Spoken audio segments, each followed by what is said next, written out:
ইন্ডিয়াও কিন্তু বাংলাদেশের পতাকা, দিন শেষে কিন্তু পতাকা লাল এবং সবুজ বাংলাদেশের পতাকা। খেলা যেও আরে যেও জিতে আমরা কিন্তু এলো গিয়ে লাল সবুজ। আজকে আগামীকালকে যে আমরা খেলাটা একটু আগে আমরা মহানগরের সেক্রেটারি হিসেবে এই যে আরাফাত রহমান কুকু সিটি ফুটবল টুর্নামেন্ট ঢাকার বিপক্ষে বেলা 2টার সময় এই ল কলেজ সংলগ্ন সিলেট ক্রীড়া কমপ্লেক্সে উপশহরস্থ ল কলেজ সংলগ্ন সিলেট ক্রীড়া কমপ্লেক্সে অনুষ্ঠিত হইবে। আরাফাত রহমান কুকু ক্রীড়াঙ্গনের এক উজ্জ্বল নক্ষত্র আছে তাই বাংলাদেশের ক্রীড়া জগৎরে দেওয়ার চেষ্টা করছে এবং বহু দূর আগে যাচ্ছে। এই ক্রীড়া জগতের এই উজ্জ্বল নক্ষত্র আমরা প্রিয় নেতা শহীদ প্রেসিডেন্ট জিয়াউর রহমানের কনিষ্ঠ সন্তান দেশনেত্রী বেগম খালেদা জিয়ার কনিষ্ঠ সন্তান।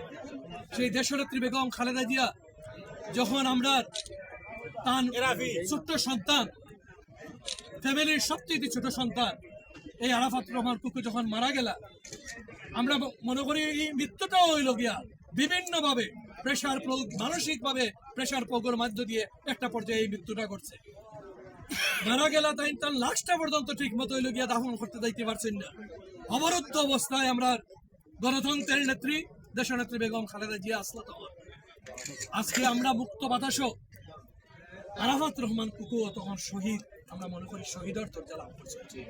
আজকে মুক্ত বাতাসও আমরা 5 আগস্ট পরবর্তী এই অবস্থায় আমরা এই ক্রীড়ার আয়োজন করতাম পারলাম, ওটাও মহান আল্লাহর দরবারে শুকরিয়া। আজকে কিন্তু দেখবা আনাচে কানাচে প্রত্যন্ত অঞ্চলে বিভিন্ন নামে বেনামে খেলাও, ফুটবল খেলা, ক্রিকেট খেলা, ব্যাডমিন্টন খেলাও, সাংস্কৃতিক অঙ্গনে দেখবা বিভিন্ন জনে বিভিন্ন সাংস্কৃতিক অনুষ্ঠান করে মানুষের মন কুলিয়া কথা হইতে পারে। এই যে বদ্ধ একটা অবস্থা আছে, কেউ তার মন কুলিয়া কথা হইতে পারছে না, খেলার মাঠ থেকে পুলিশে ধরিয়ে লইয়া গেছে। এই যে বদ্ধ অবস্থা থেকে আমরা মুক্তি পাইছি। আমরা মনে করি এই খেলার মাধ্যমে আমরা ভাতৃত্বর বন্ধন সারা দেশের এবং প্রত্যেকটা সমাজের প্রত্যেক স্তরে এই ভাতৃত্বর বন্ধন সৌহার্দ্য আমরা ছড়িয়ে দিতাম পারবো। এবং আগামীকালকে আমরা মনে করলাম এই মাঠে এই খেলা হইব, এই খেলা সবে এই এলাকার সিলেটবাসী সহ বৃহত্তর সিলেটের মানুষজন, বিশেষ করে এই এলাকাবাসী আশেপাশের যারা আছে সবাই উপভোগ করবা। কারণ এখানে শুধুমাত্র যে লোকাল প্লেয়ার নাই, জাতীয় টিমের সাবেক এবং বর্তমান যে সকল প্লেয়ার আছে তারা কিন্তু এখানে খেলবা। যে সকল খেলা আপনারা মাঠও টেকা খরচ করে যায়, এখানে টেকা খরচ করা লাগতো না, সম্পূর্ণ ফ্রি।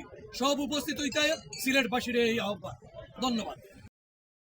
সন্তান এবং আপুসীন নেত্রী দেশমাতা বেগম খালেদা জিয়ার সন্তান, এর উপরে উনি আগামী দিনের ভবিষ্যৎ এবং বাংলাদেশের গণতন্ত্রের পুনরুদ্ধার লড়াইয়ে যিনি ইতিমধ্যে অবিসম্বাদ নেতা হিসাবে বিশ্বের বুকে পরিচিতি লাভ করেছেন, আমাদের পার্টির ভারপ্রাপ্ত চেয়ারম্যান জনাব তারেক রহমানের আদরের ভাই আরাফাত রহমান কুকুর নামে আরাফাত রহমান কুকুর সিটি ফুটবল টুর্নামেন্ট এখানে আগামীকালকে অনুষ্ঠিত হবে। জাতীয় এবং লোকাল প্লেয়ার এখানে খেলবেন এবং এই খেলার মাধ্যমে এই সিলেট এই মাঠটি আগে যে কলুষিত ছিল সেই কলুষ মুক্ত হয়ে এই মাঠটি আগামীকাল এবং ইনশাল্লাহ এই সিলেটের এলাকার এই মিডিয়ার মাধ্যমে আমরা সবাইকে আহ্বান জানাচ্ছি, দলমত নির্বিশেষে যারা তরুণ সমাজ যারা ফুটবল খেলাকে পছন্দ করে, ফুটবল এমন একটি খেলা, এই খেলাটি শিশু এবং বয়স্ক মধ্যবয়সী সবাই কিন্তু